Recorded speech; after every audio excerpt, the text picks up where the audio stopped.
ከዋጀን በኋላ ለአምላካችን መንግስት ካህናትና ነገስታት አደረገን ይልና በምድርም ላይ በሰማይም በምድርም ላይ ይነግሳሉ ብሎ ይናገራል። የክርስቶስ ትምህርት ሰዎች በፍጹም ነፃነት እንዲመላለሱ ያደርጋቸዋል። የእግዚአብሔርም የልብ ፍላጎት እሱ ነው። ይህ አይነቱ ወንጌል ሰዎችን አርነት ያወጣል። ለዚህ ነው እኛ ጨለማን አንሰብክም፣ ፍርሃትን አንሰብክም። ምክንያቱም የእግዚአብሔር መንግስት መገለጫዎች አይደሉም። ድል ማለት እምነታችሁ ነው። እምነታችሁ ዓለምን ያሸንፋል። በክራይስት ላይ ያለን እምነት። ለምን? ክራይስት ዓለምን አሸንፏል። ስለዚህ ጽድቅ በሚባል በር በኩል ሰው ወደ እግዚአብሔር መንግስት ከገባ ሰላም አለው። እንደገና ደግሞ በደስታ ነው የሚኖረው። የመንግስቱ ወንጌል ሲሰበክ በሁለንተና ሰውን ሙሉ እያደረገ ነው የሚሄደው። በድሮ ጊዜ ሲባል ሰማ ነበር። አሁን አንድ ሰው ከእንደዚህ ከፖሊሶች ጋር ምናምን ቢጣላ የእንትኑን ይሄ መለዮ ወይም እንትኑን ያውልቅና የሱን አውልቆ ነው አሉ የሚጣላው።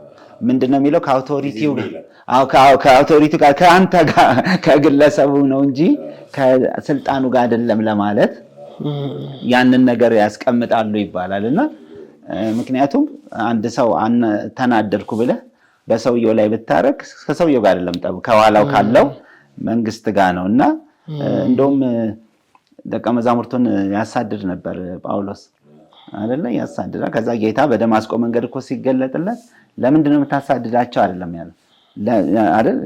አንተ ማን ነህ ሲለው የምታሳድደኝ ኢየሱስ ነኝ አለ። የምታሳድደኝ ማለት ጳውሎስ እንግዲህ ደቀ መዛሙርቶችን ነው ሲያሳድድ የነበረው፣ ግን ስሙ በእነሱ ላይ ስለተጠራ እነሱን ሲያስር ከጌታ ጋር ነው፣ እነሱን ሲቃወም ከጌታ ጋር ነውና የሚቃወመው ሁሌ ከስልጣን ጀርባ የስልጣኑ ባለቤት ሰጪው አለ የሚለው በጣም እንደውም ላይ ስልጣንን የሚቃወም የእግዚአብሔርን ስልጣን ይቃወማል። የእግዚአብሔርን ስርዓት ራሱ የእግዚአብሔርን ስርዓት ይቃወማል ብሎ እግዚአብሔር ላይ እንደሚነሳ ይናገራል። በጣም ፓወርፉል። ፓስተር ያዕቆቤ እስቲ ጨምርና በዚህ ላይ አብረን ከስልጣን ጋር አብሮ የሚሄዱ ነገሮች አሉ። ቅድም አፖስትል ፍጹም እንዳነሳው አስገዳጅ ኃይል አለ። አስገዳጅ ኃይል አለ። ለምሳሌ አጋንንትን እናዛለን እንጂ አለምነው። እንደ አስቄዋ ልጆች እናምልሃለን እና ጳውሎስ በሚጠራው እንደዛ ብለው ተናገሩና እሱም አውቀዋለሁ አለ። ጳውሎስን በሄድኩበት ከተማ ብዙ ጉዳት አድርሶብኛል አለ። ኢየሱስንም አውቀዋለሁ አለ። እናንተ ከወዴት ናቸው አለ። እንዲያውም ልብሳቸውን ከላያቸው ላይ በረታባቸው እና አውቶሪቲ የሚገለጥበት ስልጣን የሚገለጥበት ነገር አንዱ አስገዳጅ የሆነ ኃይልን መጠቀም፣ ያንን ነገር ማስፈጸም። በተለይ አፖስትል የሚለው ቃል በዚህ በእነዚህ የግሪክ መንግስት የሮም መንግስት ወታደሮቹ አንድን አካባቢ በቁጥጥራቸው ስር ለማዋል ከሚላክ ቲም ጋራ የተያያዥነት ያለው ስም ነው። ስለዚህ ተልኮ ነው የሚሰጣቸው እና የአካባቢውን ህዝብ ሄደው አይለምኑ። ሮሜ 13 ላይ ሲናገር ሰይፍን በከንቱ አይታጠቅም እና ጌጥ አይደለም ሰይፍ፣ ወይ ደግሞ የጦሩ ምኑ የአንገት ሐብል አይደለም። አስገዳጅ ኃይል የሚጠቀሙበት ራሱን የቻለ መሳሪያ ነው። ስለዚህ ከስልጣን ጋራ አብሮ ኃይል አብሮ የሚሰራ ነገር ነው። ለምሳሌ ኢየሱስን ብንመለከት ሌላው ማዘዝ። አሁን ብዙ ክርስቲያኖች ከመለመን ጋራ ያያይዙታል። አሁን ለምሳሌ በተገለጠው እግዚአብሔር ፈቃድ ላይ ቦልድሊ ነው አንድ ክርስቲያን ሐሳቡን መግለጥ ያለበት። አሁን ኢየሱስ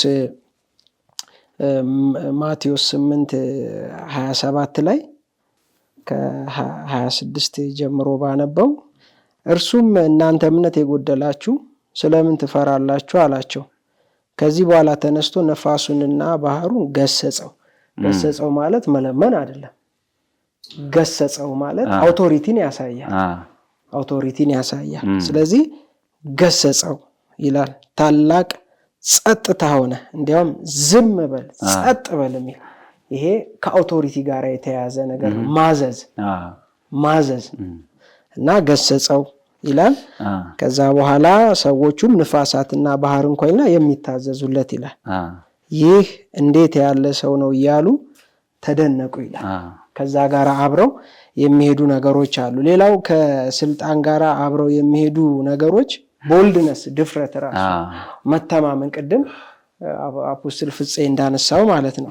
እና መጽሐፍ ቅዱስ በምሳሌ መጽሐፍ የሚናገረው ነገር አለ። ምዕራፍ 30 ላይ ከቁጥር 28 ጀምሮ ዝም ብዬ ባነበው እንሽላሊት በእጅ ይያዛል በነገስታት ግቢ ግን ይኖራል ይላል።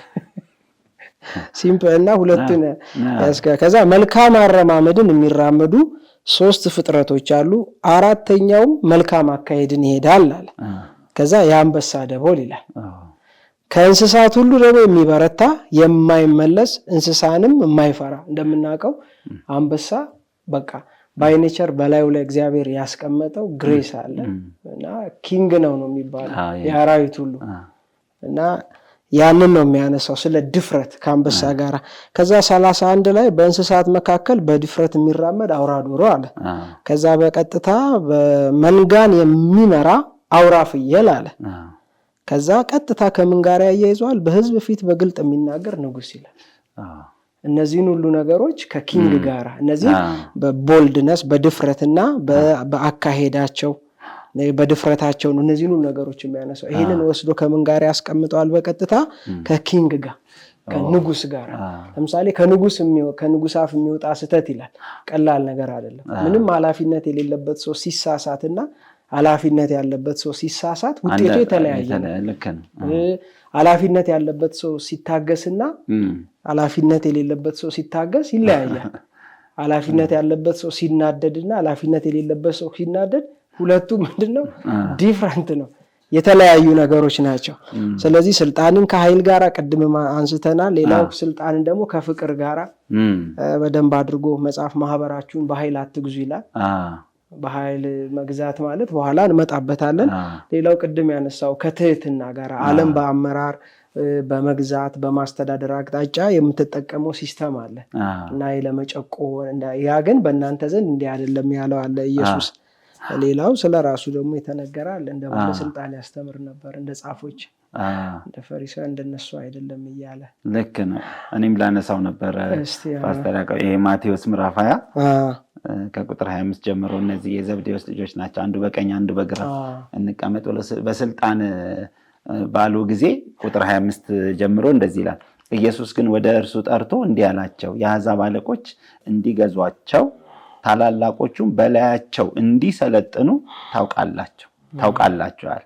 የነሱ ገዢ በላይ ላይ ነውና የአሕዛብ አለቆች እንዲገዟቸው ታላላቆች በላያቸው እንዲሰለጥኑ ታውቃላችሁ። በእናንተ እንዲህ አይደለም።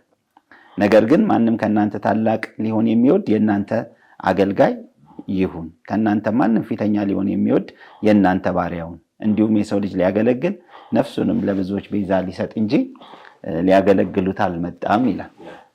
በንጽጽር አስቀምጦታል እና እስቲ ብንገባው እንደዚህ አሁን አንዳንዴ በሴኩላር ወርልድ ያለው የስልጣን አፈታትና ስፒሪቹዋሊ ደግሞ ዲቫይን ኦርደር ይዞ የመጣው አፈታትን ብናየው፣ ምክንያቱም እዚህ ጋር አሁን በእነሱ ላይ ያለው ይሄ የአሕዛብ አለቆች እንዲገዟቸው ታላላቆችም በላያቸው እንዲሰለጥኑ፣ በእናንተስ ግን እንደዚህ አይደለም ሲል ይሄ የጌታ የምንለው ወይም ስፒሪቹዋል የምንለው ለየት ይላል ማለት ነው። በመገዛት ውስጥ አይደለ መግዛትን በጣም በትህትና ፍቅር እንደተጠቀሰው ቅድም ግን አንድ ነገር አፖስትል አንስታልና ይሄ ቦልድነሱ በክፉ ላይ አይደል ኃይልን ምንን ታረጋለህ፣ ግን ያናረክ ማለት ግን አንተ ከፍቅር ጎላሃል ማለት አይደለም አይደለም። ሁለቱን አንዳንዴ ሰዎች ይሄንን እስቲ አሁንም እንደው በደንብ አድርገህ ከዚህ ጋር ከሴኩላሩ ጋር ብናነጻጽር የሁለቱ በጣም ቅድም ጌታም ተናግሯል። ሌላው እንትና ሁለተኛ ዜና ላይ ሮባም በነገሰ ጊዜ ጎረምሳ ነበረ ታስታውሱ እንደሆነና ምን አለ በአባቴ ዘመን ብሎ የተናገረው ቃል አለ እና በአባቱ ዘመን የነበሩ ሽማግሌዎች ነበሩ፣ የራሱ ጓደኞች ነበሩና ከዛ በኋላ እንግዲህ ቀንበር አቅልልን፣ በአባት ዘመን ቀንበር ከብዶብን ነበረ፣ ተሰቃይተና ማለት ነው። ምን ማለት ነው? ኦቶሪቲ አቢዩስ ተደርጓል ማለት ነው። ይሄ የዓለም ስልጣን ሰው የሚገዛልኝ በደንብ አድርጌ ስቀጠቅጥ ሳስፈራራ፣ ኦቶሪቲን ለማስፈራሪያ። ሁለተኛ ደግሞ ከኃላፊነት ይልቅ ፖዚሽኑን የሚያይ ከኃላፊነት ይልቅ ቦታውን የሚያይ ይሄ ማለት በዛ የሚገኘውን ጥቅም ይሄ መከበርን፣ ሰላምታን፣ አጀብን የሚፈልጉ ይሄ ሰልፍ ሴንተርድነስ የሞላበት ነው። ይሄኛው ነውና ምን አለ በአባቴ ዘመን በጣም ተሰቃይተናል፣ ቀንበር አቅልልልን እንኑርበት ሲሉት ተመልሱና ነው ነግራቸዋለሁ ይላል ሮባ።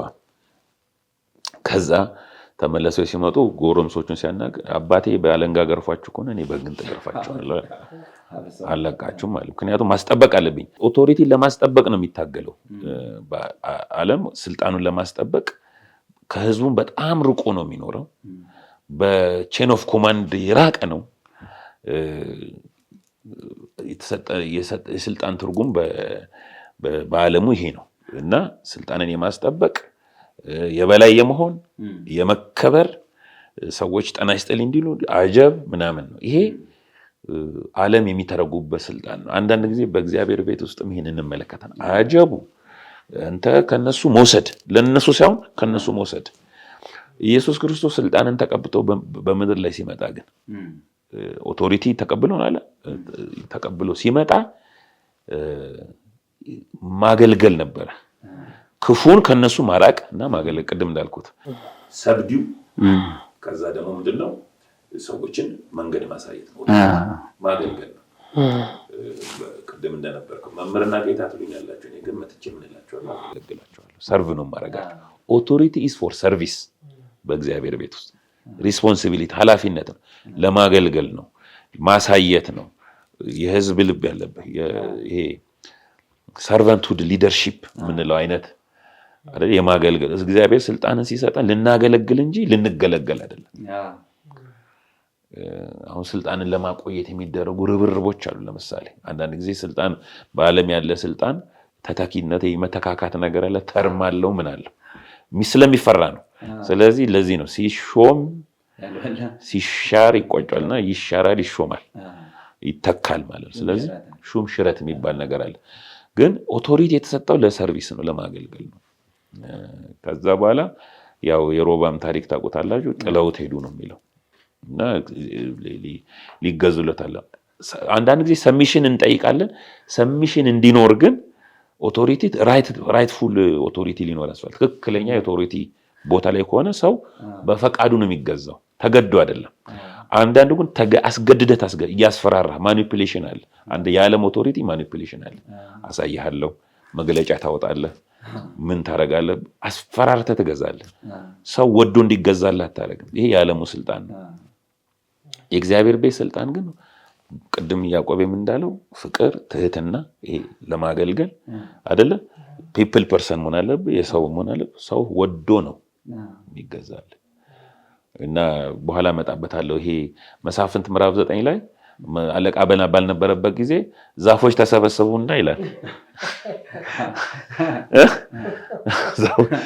ተወያዩ ይላል። እንደው እሱን ክፍል ባነበው ደስ ይለኛልና መሳፍንት 9 ላይ ቁጥር 7 ጀምር ይላልበው። እሺ ኢዮአታምም ይህ በተነገረው ጊዜ በጌራዛን ተራራ ጫፍ ላይ ወጥቶ ድምፁን ከፍ በማድረግ እንዲህ አላቸው፣ የሴኬም ገዦች ሆይ እግዚአብሔር ይስማችሁ ዘንድ እኔን ስሙኝ። ከዕለታት አንድ ቀን ዛፎች የሚያነግሱትን ለመቀባት ወጡ፣ ወይራንም አንተ ንገስብን አሉት። የወይራ ዛፍም ከዛፎች በላይ ለመወዛወዝ ስል እግዚአብሔርና ሰዎች የሚከብሩበትን ዘይቴን መስጠት ልተውን አለ። ቀጥሎም ዛፎቹ በለስን መተህ ንጉሳችን ሁን አሉት። በለስ ግን ከዛፎች በላይ ለመወዛወዝ ስል እጅግ ጣፋጭና መልካም የሆነውን ፍሬን መስጠት ልተውን አለ። ከዚያም ከዛፎቹ ወይን ተክል መተህ ንገስብን አሉት። የወይን ተክልም ከዛፎች በላይ ለመወዛወዝ ስል አማልክትንና ሰዎችን ደስ የሚያሰኘውን የወይን ጠጅን መስጠት ልተውን አለ። በመጨረሻም ዛፎቹ በሙሉ የሾህን ቁጥቋጦን መተህ ንገስብን አሉት። የሾህ ቁጥቋጦም ዛፎቹን በእርግጥ ቀብታችሁ በላያቸው የምታነግሱብኝ ከሆነ መታቸው በጥላይ ስር ተጠለሉ፣ ይህም ባታደርጉ ግን እሳት ከሾህ ቁጥቋጦ ይነሳ፣ የሊባኖስንም ዝግባዎች ይብላ አላቸው ይላል። ለኮንሴፕት በጣም ሪች የሆነ ኮንሴፕት ነው እዚህ ላይ። እነዚህ ከፖዚሽን ይልቅ ሰርቪስን ነው የመረጥ። ሶስቱ በለስ፣ ወይራ፣ ወይን። ያኛው ግን እሾኩ ግን የፈለገው አይ በቃ በእናንተ ላይ እንዲሰለጥን ከቀባችሁኝ ሰለጥናለሁ አለበለዚያ ግን ከሳት ወጥቶ ይብላችሁ ማለት ፎርስ ነው የሚያደርግ። ይሄ የማስገደድ ስልጣን፣ ቦታ የማስጠበቅ ስልጣንን የማስጠበቅ ፖዚሽን የማስጠበቅ ስራ ነው የሚሰራው። ትክክለኛው የኦቶሪቲ ትርጉም ግን እነዚህ ሶስቱ የመለሱት መልስ እኛ ፖዚሽኑን አንፈልግም። እኛ we are here to serve you ማንነት አላቸው የሚሰጥ ማንነት አላቸው። ስለዚህ ስልጣን በአጠቃላይ የምንሰጠው ማንነት ሊኖር ይገባል። ክፉ ላይ ብቻ ነው የምንሰለጥነው ወይም ሰብዲ የምናደርገው የሚለው ለመስጠት ነው። በጣም ፓወርፉል ነው አፖስትል። ይሄ እኮ ምሳሌነቱ ብዙ ነው። አሁን የሾኩን ስታየው በቃ ምንም ነገር የሌለው ነው። ምንም የለው ምንም የለው ፖዚሽን ብቻ ነው በቃ ፖዚሽን ነው። እና አንዳንዴ እንደዚህ አይነት ነገር ይዳርጋል ማለት ነው። አንዳንዴ ሰው የሚሰጠው ካጣ በምንም በሰዎች ላይ ያለውን አሁን እኮ ዲያብሎስም እኮ ስልጣን ሁሉ ተገፏል። ግን አሁን ያለው ያንን በሰዎች አውቶሪቲ ውስጥ እየገባ የራሱን ሐሳብ የራሱን ነገር እያስፈጸመ ነው የሚሄደውና ሌላ መጨመርልን እንደው ፕራክቲካል ብናደርገው አሁን ምርጫ የሚባል አለ ኦቶሪቲ ምርጫና ከዛ የሚጠየቁት ነገር ውድድር ሲያደርጉ ምን ታረጋለህ ምረጡኝ እኔ ብትመርጡኝ መንገድ እሰራለሁ ምን አደርጋለሁ ይላሉና ሪል አይደለም ያው እንትን ነው እስከሳ ነው እንጂ ግን መሆን ያለበት ሪል ኦቶሪቲ ለስራ ነው የሚለው ኦቶሪቲ ለሰርቪስ ነው የሚለው ከዛ የህዝብ ሰው መሆን አለበት ሰርቪስ ህዝብ በፈቃዱ እንዲገዛ ለማድረግ አለ አስገድደ ማኒፑሌት አድርገ እንዲገዛ ለማድረግ ያለበት ይሄ ነው እንግዲህ በእውነተኛ ኦቶሪቲ እና በዓለም ያለው ኦቶሪቲ ልዩነት እዚህ ጋር ይንጸባረቃል ማለት ነው እዚህ ጋር በደንብ እናየዋለን ከዚህ ሐሳብ ሳንወጣ በጣም ልዩነቱን ፓስተር ያቆይም ብናየው ከዓለማዊ ከሴኩላሩ ጋር በጣም የተለየ ነው አሁን ለምሳሌ ራሱ ኢየሱስ ክርስቶስ በዚህ አቅጣጫ ያስተካከላቸው በጣም በርካታ ነገሮች አሉ በደቀ መዛሙርቱ ህይወት ውስጥ እና አሁን አመራር የሚለውን መሪነት የሚለውን ነገር ስናይ ከድሮ ጀምሮ እየተንከባለለ የመጣ ነገር አለ እና ቀደም ይሄ ፍቅር ትህትና የዋህነት የአገልጋይነት መንፈስ እነዚህ ከመሪነት ጋር አብረው የሚሄዱ ነገሮች ናቸው ደካማ ይመስላሉ ግን ትልልቅ በሰው ህይወት ላይ ተጽዕኖ ማምጫ ለምሳሌ ስለ ኢየሱስ ስንመለከት ደካማ በሚመስል መንገድ ነው ሄደው አሸናፊ ነው የሚመስለው የቆሮንቶስን መጽሐፍ ስናይ የግሪክ ሰዎች እንዴት ነው በሰው እጅ ተይዞ ተገርፎ ብዙ ስቃይ ተቀብሎ የሞተ ሰው እንዴት ነው ወደ እግዚአብሔር ማድረስ ይችላል ብላችሁ የምታስቡትና የሞኝ የተባለውን ነገር ነው እግዚአብሔር የመረጠው ይላል እነዚህም ደካማ የሚመስሉ በጣም አደገኛ የሆኑ ነገሮች ናቸው ስለዚህ ይሄ የተበላሸውን ነገር ወደ ስፍራው መመለስ ያስፈልጋል ለምሳሌ ወደ ዓለም ብንመጣ ከጥቂት ጊዜ በፊት ትንሽ የነበረው ስርዓት አስቸጋሪ ስለነበረ ሁሉ ሰርቫይቭ ለማድረግ ነው ለምሳሌ ኑሮ መስርተ አንድ አካባቢ መንደር እንትን ብለ ተመችቶ እየኖርክ አንዱ ይመጣና ያጠፋል ስለዚህ ያ እንዳያጠፋ ከዛ ሰው ጋራ ሊመጣጠን የሚችል የሆነ ኃይል ነገር መያዝ አለበት ለሰርቫይቭ ለማድረግ ነው ስለዚህ በዛ ጊዜ መሪ ተብለው የሚቆጠሩ ሰዎችም መተው በስራቸው የሚጠለሉት በምን አይነት ሰዎች ስር ነው ጨካኞች ገዳዮች አፖስቶል ፍፄ እንዳለው የሚጨቁኑ መሪነት ከዛ ነገር ጋራ ነው በፊት ኢንተርፕሬት የሚደረገው በሀገራችንም ደግሞ በጣም በርካታ ጀግና የተባሉ ሰዎችም ታሪካቸው ከጦርነት ጋራ የተያያዘ ነው እና ወደ መጽሐፍ ቅዱስ ግን ስንመጣ ያን አይነት ኢሜጅ ይዘን መሄድ የለብንም ለምሳሌ በእንደዛ አይነት መንገድ ውስጥ የኖረ ሰው ወደ ቤተክርስቲያን ከመጣ አስቸጋሪ ነው ህጉ ራሱ ትወገር ያላትን ሴት ክራይስት እንዴት በሜርሲ እንደለቀቃት ስለዚህ በጣም ህጉ ላይ ፎከስ ሲያደርግ ሰው ሉዝ ያደርጋል እና መታየት ያለባቸው ነገሮች አሉ ለምሳሌ ሉቃስ 17 ላይ ያለውን ቃል ባነሳ ልክ ሰው ሰላም ቁጭ ብሎ የሚስቀው የሚጫወተው ሰውዬ በቃ ከዚህ በኋላ የእንትን ዲፓርትመንት ወይም የእንትን መሪነ ሲባል አነጋገሩ ይቀየራል ፌሻል ኤክስፕሬሽን ይቀየራል ወዲያው ጣት መጠቆም ነው የሚጀምረው አንተ እንደዚህ አርግ ግን መጀመሪያ የሊደርሺፕን የመሪነትን ልብ መያዝ ያስፈልጋል እና እዚህ ጋር ምን ይላል ኢየሱስ ሲያስተምር ከናንተ የሚያርስ ወይም ከብትን የሚጠብቅ ባሪያ ያለው ይላል አሁን አገልግሎትን ጳውሎስ ባሪያ ከሚል ወርድ ጋር ባሪያ ማለት መብቱን በፈቃዱ የተወ መብቱን በፈቃዱ የተወ ከሚለው ነገር ጋር እንትን ይላል። ሌላው የፊልጵስዩስን መጽሐፍ ስናነብ ምዕራፍ 2 የሰውን ፖዚሽን እንዴት ጌታ እንደያዘ ያ ሰውን ሰርቭ ለማድረግ የሄደበትን ጥልቅ የሆነ ስቴፕ ነው የሚያሳየው ወደታች እና ምን ይላል? ከናንተ የሚያርስ ወይም የከብትን የሚጠብቅ ባሪያ ያለው አለ። አገልግሎትን ሲገልጽላቸው ከእርሻ ሲመለስ ወዲያው ቅረብና በማዕድ ተቀመጥ የሚለው ማን ነው ይላል? ባሪያው እርሻ ደክሞ ውሎ መጥቶ እቤትም ሲመጣ ስራ ነው የሚጠብቀው። የምበላውን እራቴን አሰናዳልኝ ይሏል ጌታው ማለት ነው። ከዛ እንደገና እስክበላ እስክጠጣ ድረስ ታጥቃ አገልግለኝ ይሏል። ከዛ በኋላ አንተ ብላና ጠጣ የሚለው አይደለምን ይላል። እና ያንን ባሪያ ያዘዘውን ስላደረገ ያመሰግነዋልን ይላል። ኢቭን እኔ አንዳንድ ሰዎች ይሰብኩና እንዴት ነበር ይላሉ። እንዴት ጥሩ አልነበረም ቢባል ነገር እንደ አንዳንድ ምግብ ቤት ምንድነው አሻሽለናል በአዲስ መልክ ጀምረናል ሌላ አዲስ ነገር ይዞ የሜሴንጀርነትን አሁን እንደ አገልጋይ ደግሞ ስናስብ የመልእክተኝነትን ባህሪ አንዳንድ ቦታ ስትሰብክ ሰውም ይዘራባሃል ስትወጣ የሚሆነች ዳቁን ተከትላ ፖስታ ትሰጣለች። ጳውሎስ ብዙ ቦታ ከሰበከ በኋላ ወግረው ጣሉት ይላል ወይኒ ጣሉት ይላል። እንደዚህ አይነት የመልእክተኝነትን ባህሪ መያዝ ያስፈልጋል። ስለዚህ ሰው መምራት የሚለው ነገር ሲያስብ ከማገልገል ጋር ነው። አሁን እዚህ ባሪያ እንትኑ በጣም ከባድ ነው። አንድ ኮንፈረንስ ላይ ትልቅ ሰው ናቸው በአገልግሎት ረጅም ዘመን ያገለገሉ 3 ሆነን ሄድን። ከዛ በኋላ እንዲሁ ሐሳቡ እንዲሁ ከትችት አንግል አይደለም ማነሳው እንዲሁ ነገሩን በደንብ እዚህ ጋር ያለውን ነገር ገለጽ ለማድረግ ነውና በመድረክ ላይ የሚያገለግለው ሰው አንደኛውን ልጅ ጠርቶ ከዚህ በኋላ አንተ ሐዋርያ ተደርገሃል አለው። ልጁ መሮጥ ጀመረ፣ መዝለል ጀመረ፣ መንከባለል ጀመረ እና ሰውየው ዝቅ ብለው መነጽራቸውን ዝቅ አድርገው አዩትና ምን ሆኖ ነው አሉ። አሁን እሳቸው የሚሉት ነገር ይገባኛል። ምን ሆኖ ነው አሉ። ለምን ስለ አገልግሎት ያለን የተበላሸ አመለካከት ነው እንዲህ እንድንጨፍር። ከዛ ጀርባ የሆነ ሰልፍ ዲዛይር አለ።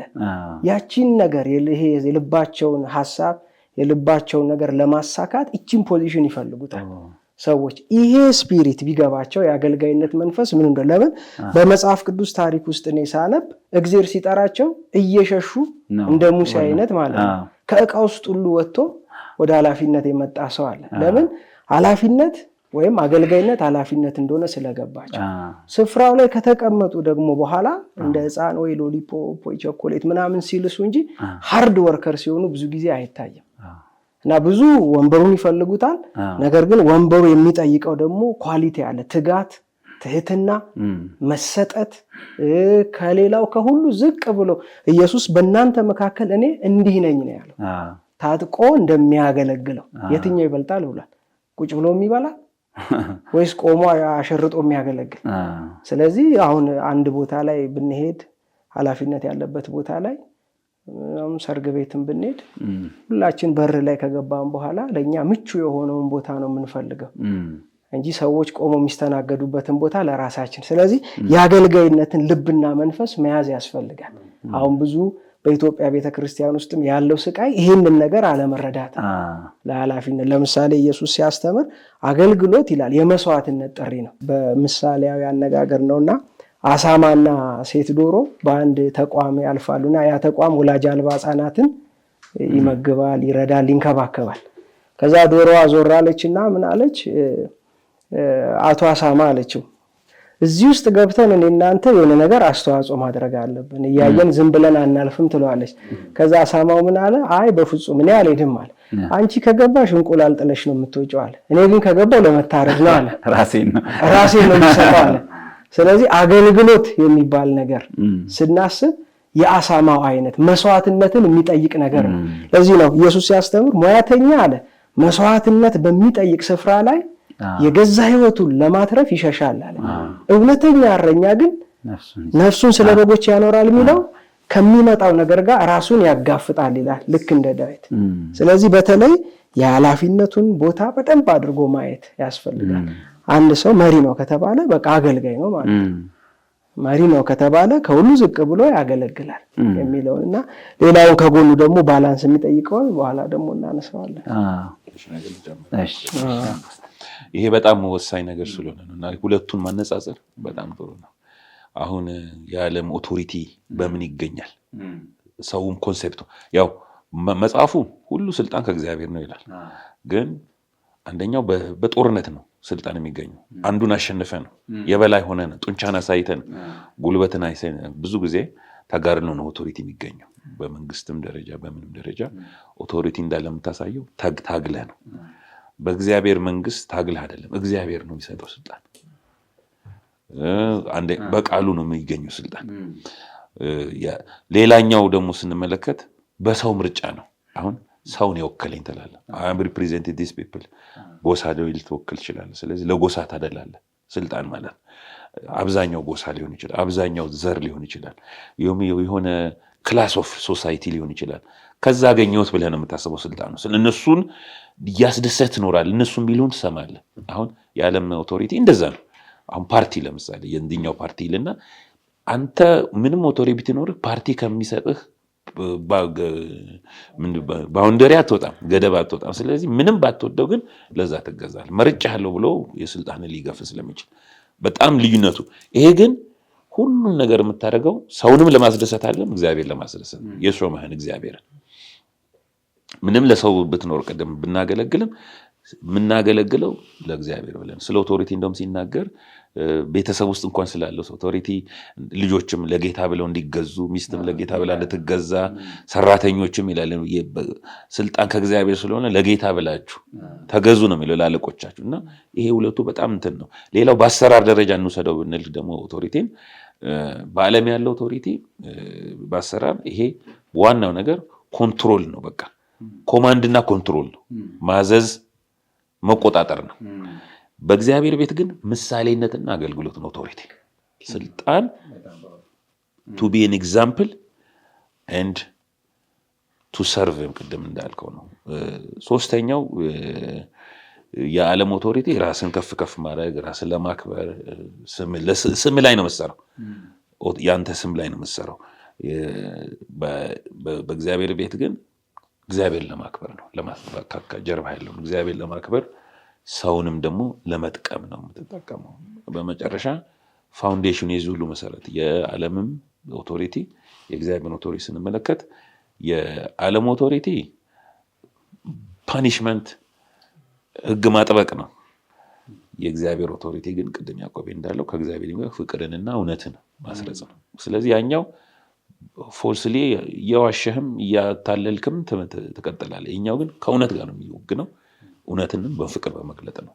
እነዚህ ነገሮች ለመጨመር ነው። ፓስተር የሚገርም ነው። አንድ ነገር እኔም እዚህ ጋር አንተ እየተናገርክ አስተውል ነበር። ምክንያቱም አሁን ይሄ ኦቢዲየንስ የሚባለውና ሰሚሽን ይለያያል አይደል? አንድ ሰው ኦቢዲየንስ ምንለው አሁን ታዘዘ። አሁን ያ ባለስልጣን ይህን አርግ ሲለው ይታዘዛል። መገዛት ግን የሚባለው ያን ትእዛዝ አይጠብቅም፣ ዊሊንግሊ ነው የሚያደርገው። ይሄ መንፈስ ግን ከእግዚአብሔር ካልሆነ ስፒሪቹዋል ካልሆነ በምን ታደርገዋል?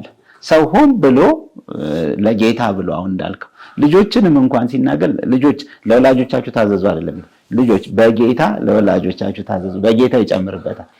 ሚስትም እንደዛ፣ ባሮችም ለጌታ ብላችሁ እና ምንድነው ስፒሪቱ መንፈሱን ለማንሳት ፈልጌ ነው። መንፈሱ ምንድነው? አፖስትል እያነሳው ያ መንፈስ አሁን ይሄ የእግዚአብሔርና የዓለማዊ ስንለየው የዓለማዊ ፎርስ ነው። እንደምንም የበላይ ለመሆን ከፈለክ እንደምንም የበላይ ሁን ነው። እሱን መንፈስ ሳይሆን አሁን የዓለማዊ ስልጣንም አሁን በምድር ያለ አገዛዝም እኮ ቢሆን በእግዚአብሔር መንገድ እኮ መሆን ይችላል። አሁን በመጽሐፍ ቅዱስ ውስጥ እግዚአብሔር ያነሳቸው ባለስልጣን ንጉሶች አሉ፣ የሚመሩ አሉ። ግን አንዳንዶቹ ቀደም እንዳልከው እንደነ ሮባም አይነቶቹ በቃ በምንም መንገድ ያን ነገር ለማስጠበቅ ነው። ደግሞ በጥበብ የመሩ አሉ። እነ ሰለሞን በጥበብ መርተዋል፣ እነ ዳዊት አይደለ?